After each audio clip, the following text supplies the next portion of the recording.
Hey, salut Cine-Techno, j'espère que tu vas bien. Benoît Vincent ici pour une autre critique de film.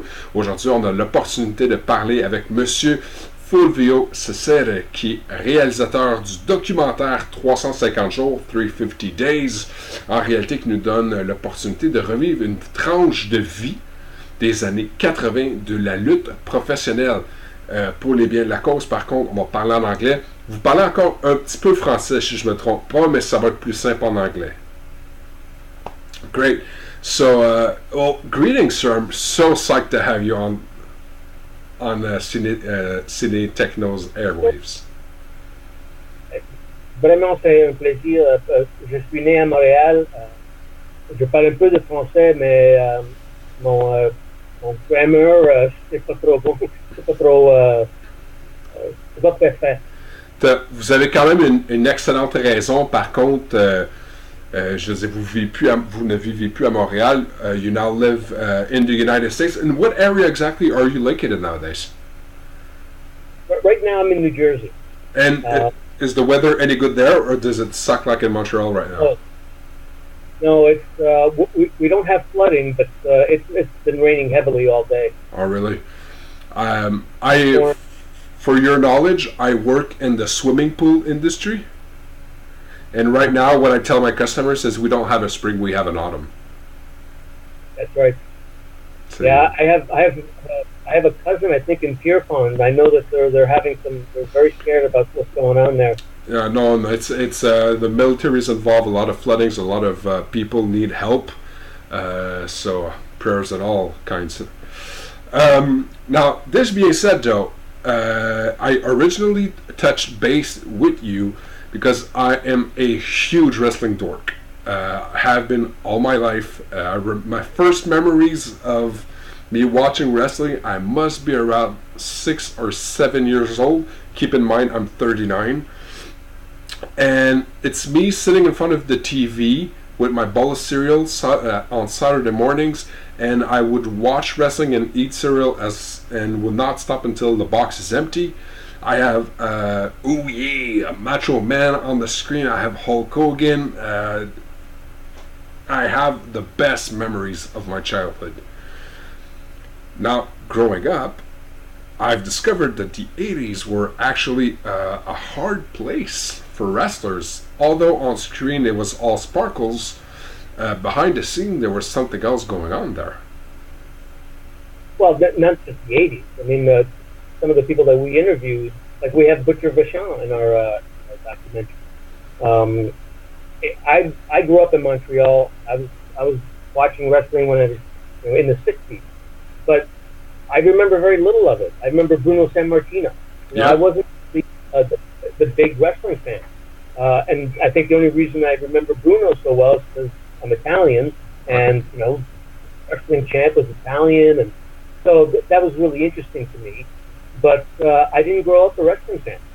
My dad was a wrestling fan. Yeah, the 80s were hard, but it was hard in the 70s, 60s, the 50s. We had one guy that we interviewed, Angelo Savoldi. Mm-hmm. When we interviewed him, he was 99. He was wrestling 40. It's insane. So it was hard back then, right? I was really, a part of me saddened to discover all of this. Keep in mind, I sort of knew before watching the documentary, because I am this wrestling dork. A part of me was sad knowing exactly how much the guys suffered, how much it was hard on them, physically, mentally, psychic. How rough it was on the families. So that part of me was like, it saddens me to be aware of this. Another part was like, how much can you be devoted to an art form to say I will be on the road most of the year, not see my family, just to entertain people and make a couple of lousy bucks? How much devotion? That's what really struck me the most, because I'm an actor, so I kind of live that life. But they do so much more. They're the athletes, they're the stuntmen, they have to be good at improv. They're the whole package. And to travel 350 days on the road. I mean, I'm in one city. You know, I'll travel between cities to do some work, but I'm not on the road like that. That's just crazy. And you know, for $25-$30 a pop, and the damage you do to your body, it's just incredible. I don't think the fans really know what life was like back then, and that's what this is all about. It's life on the road, and especially during the territory days. Because you know, right now you do have a few different wrestling outfits now, like New Japan and the new AEW and Ring of Honor and all that. But you know, it's pretty much, you know, WWE. Exactly. With Impact, well, you know, and Vince basically bought up all the territories, and that was starting in the early '90s, and that's kind of like where we end, like when Bret Hart was kind of the champ. Mm-hmm. So prior to that, all these, like even Bret said, you know, he didn't do 350 days a year, but he did about 320 to 330.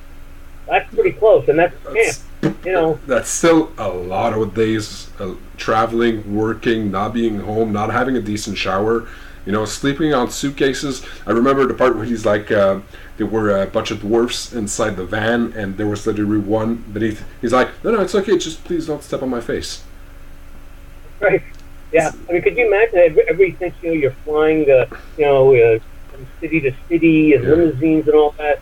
No, it's 10 wrestlers and midgets on suitcases, you know? Exactly. And that's Bret Hart at van. So it's really eye-opening. It was so fascinating to hear these stories. I was trying to explain. I have a 13-year-old son, and I was trying to explain to him that at a certain point they were, you know, able to fly from city to city. They had all those plane tickets, but their intent was to make money, and they knew they were on a time period. So they would take the plane tickets, they would sell them off, take the money, rent cars, and drive instead. And my son was like, I don't understand why they would do that. So because you can wrestle only a certain period of time, and then when it's your time, you have to maximize each and every opportunity that the business has to offer you, and selling those tickets would allow that. And it was like, whoa, that's rough. It was like, oh, they had it rough, really. When you started doing your documentary, basically, did you expect people to really start open? Because you know there were some tough subjects that were in there. Did you expect that, or was it like, whoa, this is? No, I didn't know what to expect. It was I got so lucky because so my partner Darren Antola, it was his idea, and he said, you know, what do you think of this? And he was friends with like Jimmy Snuka and Greg Valentine. So I'm like, wow, if you have connections to these guys, you know, you may be onto something here. So I went to a couple meetings, and I said, you know what, you should let me direct it. So I put a crew together, not knowing what to expect. But our first weekend, we had Tito Santana, superstar Billy Graham, Greg Valentine, and Angelo Savoldi, the oldest living wrestler. So, as you know from seeing the movie, superstars, just unbelievable. Valentine, it's like on my first day of shooting, I got those guys. So, and they were so open, so honest. The things they talked about, the drugs, the steroids, the adultery, like, holy crap! It's like I knew right then, like, oh, well, we've got something here. Something special is afoot. I've there's a lot of documentaries out there. There's a lot, you know, from Wrestling Beyond the Mat or Bret Hart's own documentary. There's a couple of new ones that are out now, and honestly, the fact that I've seen a bunch, I was like maybe a bit reserved. But the story that you're telling, the way that the guys are so open, I'm like, okay, this is, nobody ever saw this. This is all new, even if it's, you know, from the 80s, this is all brand new material, because usually, people use the word kayfabe, but that's a part of the industry that's always been really, really shy about opening up and not letting people know that, you know, this business ruined families, destroyed marriages. There was a lot going on, and people were like always on the hush hush. And so I knew going in that wrestling was hard on the body, hard on the mind. I knew that there was a lot of dedication involved, but knowing exactly how much it would get chaotic, I don't see myself living that kind of life. No. Well, who can? I mean, you think about it now, and the fact that they even survived it when he says, 8 balls of cocaine, and drinking 4 cases of beer from city to city, and driving.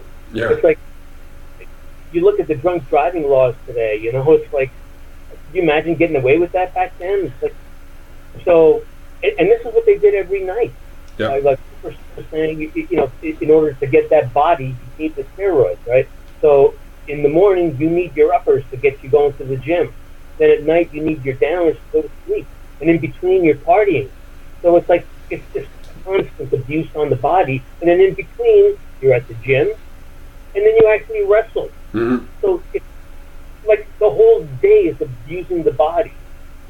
And, how long can you last? I mean, it's amazing. And then on top of that, they're artists. So they're entertainers. They're aware of what they're doing to their body, and yet they can still perform at this high level. It's just incredible. They're really fascinating people. It's mind-bending to see it brings all back to the dedication of the art. Their art form, they were so involved and so dedicated that they would go to those lengths just to be able to perform, 4 minutes, 6 minutes in the ring. People usually don't get those 27-minute matches. They get 6 to 8 minutes, and they go out and go, all right, my friend, tell me a story. And how much can you say in 8 minutes? I was talking to a friend of mine, and I was telling him, you have to understand that the 80s is an era that will never be repeated again. This is that documentary tells a story of something that will never be reproduced, will never happen again, because the law changes, the government changed, the companies would never allow that kind of mishabits, basically, and it's insane to see exactly how much these guys, the hell they went through. Bret Hart was my Hulk Hogan. When I was young, Bret Hart, he was my man. I loved him to death. And to see how much, he suffered all through that, I'm like, whoa, c'est fort, there's a lot there involved. But you got to live a part of that while filming the movie, though. You went, on the road. I did. I actually did. We traveled. I mean, I've lost count. I mean, I really would have to sit down and think of every place that we went. We started here in New Jersey. I was born in Montreal, moved to New Jersey. I still live in Vancouver right now, but I'm here in New Jersey with my mom. But when we started, my partners are from New Jersey, so we shot around here. We shot in Connecticut, down the Jersey Shore near Philadelphia, Massachusetts, Atlanta, Tampa, Las Vegas, Los Angeles, Vancouver, Toronto, Calgary. I'm sure I'm missing something. Rhode Island, we're in Rhode Island, like everywhere. Wherever there was a wrestler and it told the story of the territory days, we went there. Florida, Wendy Richter, Bushwhacker Luke, Lanny Poffo, Atlanta. Atlanta is a hotbed of wrestlers. I can't believe how many wrestlers are in Atlanta. Abdullah the Butcher, Bill Eadie, Lex Luger. It's crazy. It's nuts. I guess it's the weather. It's less rough on the articulations. Yeah, and it's funny too. Like, for example, Los Angeles used to be like a big wrestling territory, but that was like back in the 50s and 60s, and then it was not so interesting. But the people that I got from that era were so fascinating. Like Gene LaBelle, the guy is a superstar legend, in the martial arts business. But his mom used to own the Olympic Auditorium where they used to wrestle. His brother was a famous wrestling promoter. Gene wrestled. Another interesting story about Gene is, remember Gorgeous George? I do. Well, Well, he was one of the young kids that used to go around the ring and spray the perfume. That's how long ago he was in the business. And he trained with Bruce Lee. I mean, this guy is just an absolute legend, famous stuntman, actor. So L.A. was a really interesting place. Vancouver has this long history. It was known as the big man territory. You know, the Northwest and the All-Star Wrestling. They would come up from Portland and Washington, wrestle in Vancouver, like big guys, like Adrian Adonis, Don Leo Jonathan, and then of course Stampede Wrestling, Calgary. How could you not go to Calgary? The cowboy of wrestling. That's how Bret Hart was really the last real cowboy wrestling area. And his father, I mean, I mean, he's right up there. I mean, with Lou Thez and Gagne and these guys. I mean, the Harts are the royalty of wrestling. Usually when I'm on Facebook or on Medio, I always tag him Bret Hart # Canadian royalty. Because for me, that's, he's the one that got me into wrestling. He's the one that kept me there into wrestling. He's the one that made me believe. Because I came in after the eat your vitamins and say your prayers. And, Bret Hart was like the embodiment of and he was a hitman. And he was, straight arrow. He was legit. He was the guy that kept me coming back week after week. I have so many good memories. So many good memories. Bret Hart, he was legit my hero growing up. People were playing Ninja Turtles, and I was playing Bret Hart. Now, this, you were saying from town to town, to place, and how many years did you do that? How much time did it take to build all that? So, from the moment we started to the release date on iTunes, which was this past April 2nd, it was almost exactly 6 years to the date. We started shooting, it was April 5th or 6th, I believe, 6 years ago. And we were released April 2nd this year. Yeah. That's a long time. But we interviewed, I think, 72 people. It was either, I keep forgetting, it's 21 or 22 days of shooting. We're traveling, getting all the photos, the film stock. We had to deal with museums and fans and photographers. I mean, you can't get that stuff. Vince pretty much owns stuff. Yeah, exactly. So, it just took so much time. In the editing process, our editor, Michael Burlingame, just did an incredible job. And we had, I don't remember how many hours of footage, but 72 people. I mean, that's a lot of people. That's a lot of footage for sure. Yeah. Was there ever a fear at some point that McMahon or the WWE estate would come down and say we're shutting you down? There's too many bad stories coming out. You cannot put this in a documentary. No, well, we didn't get any of that. I'm certain that he must have known about it. But the one thing I think I can say I'm very proud of, I mean, we are very straightforward. It's a true documentary. We're just documenting life on the road during the territory days. There's no WWE bashing. We're not. Nothing against I have to say about him. He's a businessman. He's really good at it.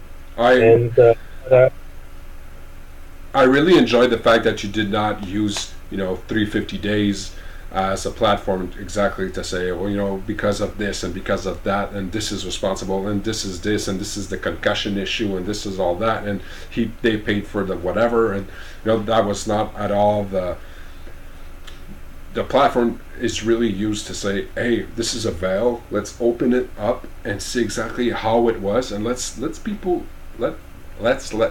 know the truth behind what was wrestling in the 70s, 60s, 80s. And I think it's a good way also to educate people right now who are in the wrestling business that if that's the way you roll, odds are you're not going to make it through.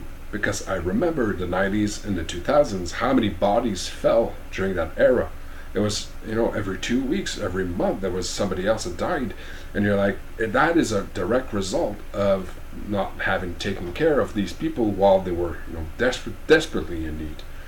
So I think it could be used as a very good education tool. Well, it's not my place to be the judge. I'm there to just tell their stories. It's up to the viewers, the audience, to decide what's right. And or is there something and I try to present it in a very fair way. Like, for example, you'll have some wrestlers say that how terrible steroids are, and then you'll have one defending them because steroids are used to help rebuild muscle, right? So it's actually if you use steroids that's bad. It's not the steroid itself that's bad. So I'm not there to judge. So you took steroids, okay? How does that affect me? It doesn't affect me in any shape, way, or form. So I'm just telling you your story. You want to tell me you did this with steroids? Great. I'm here to record it. Like Lanny Paco was saying, how there's that mandatory party after every match, and people go there and they get all drunk. He didn't go to that party. He wasn't. He didn't. And he looks amazing also. Yeah. He looks like super shaped, best hairline, everything. He looked like $1 million. Because he did not go to those parties. Basically, that's as simple as that. He took care of his body, his mind, his. Yeah.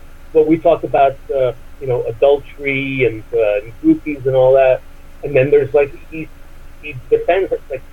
Don't blame that on divorces and all that. You have to blame yourself. If it didn't work out, You can't blame it on wrestling. So that's what I'm saying. I'm not there to say wrestling's going to cause you to have a breakdown in family, drugs and steroids. I'm just tell me your story, and I'm going to put it on this film here, and people are going to see it, and they'll make up their mind. I love I was listening recently to a wrestling podcast, and they were referring, how much the business has changed, because nowadays the guys, and probably the ladies also, but nowadays what they're doing is they're in their hotel rooms and they're gaming on their consoles, and it's so much evolved, going from coke, crack, cocaine, and whores to I'm gonna beat you up at this game. It's mind-bounding how they've learned, they've managed to take care of what's important while they're there, and for me that's a perfect victory. Looking at them as people of inspiration and dedication. They're basically, from my kind of dorkness, they're people that you can look up to because they're taking care of exactly what they're supposed to. Is this the end for you and your wrestling adventures, or are there other stuff that you are putting together that's wrestling related? Well, I really hope that that the fans, if they enjoy the movie and want more, that I'm allowed the opportunity to do a director's cut, because 72 people I interviewed, 38 made the list. So I've got so much more story to tell. Oh, really? Sweet. And, there's just so many fascinating people, and I really wanted to tell the whole story, because you can't have the main actors in the story. You need all the backup, right? So I spoke to historians, I spoke to announcers, I spoke to trainers, promoters, fans, indie wrestlers, guys that tried to wrestle, came up with gimmicks, didn't go anywhere. Guys that rang the bell, fake commissioners. You name it. People who had gimmicks. I spoke to so many people to tell the story of the territory days, and so there's a lot left. I really would like the opportunity to say that. Tell the next chapter. And for the moment, how is the movie doing by itself, per itself? Is it catching the steam that you were expecting? Well, so far, I'm really, really grateful. We're just yesterday. No, I think it was this morning. We're number 16 on iTunes, top 50 documentaries. Sweet. We've been consistently in the top 20 on Amazon. We're all over cable stations on demand in the U.S. and in Canada. I just did an interview with the Sun newspaper in the UK, so you can get in the UK. I have someone in France that said they ordered it from Amazon out there. So it's all over the world, basically, but on different outlets, like on Google or Xbox. There's so many places where you can get it, but iTunes, Amazon, you can get to the Blu-ray and DVD, and we're Amazon's choice, so that means it's doing well on Amazon. We were #1 when we first came out on Special Interest, only to be replaced by Dwayne Johnson's wrestling movie the following day. Oh, bastard. That's okay. That's a good type of person to have, you know? Well, if you're going to have somebody beat you up, might as well be The Rock. I mean... That's right. Yeah. Well, I have to honestly say I did enjoy your movie. I've watched it twice now. I really had a blast doing it. I tried to get my girlfriend into it. I was like, look, tick it. She's like, I don't get it. I just don't get it why you want to watch guys in spandex, roll around in oil. I'm like, okay, you don't get it. Never mind. I had a blast doing it. I had a blast going back in the 80s. I loved the whole Bret Hart segments were on point. Greg, Billy Graham, superstar Billy Graham. I thought that he was just delightful to listen to. Thank you so much, sir. From my end of the spectrum, thank you so much for putting the time, the energy, the money to tell this tale, basically. Thank you so much. And I can't tell you what a pleasure it is to do this, because you're from Montreal. And I was born there. I miss it so much. It was a big part of my life. I've been coming here to New Jersey ever since I was born in Montreal. We used to come down here to Wildwood, New Jersey. Everybody in Quebec knows Wildwood, New Jersey. Exactly. I was talking about it yesterday. I have so many relatives in Montreal, and I really miss it. And so it's nice to have this connection. And where else?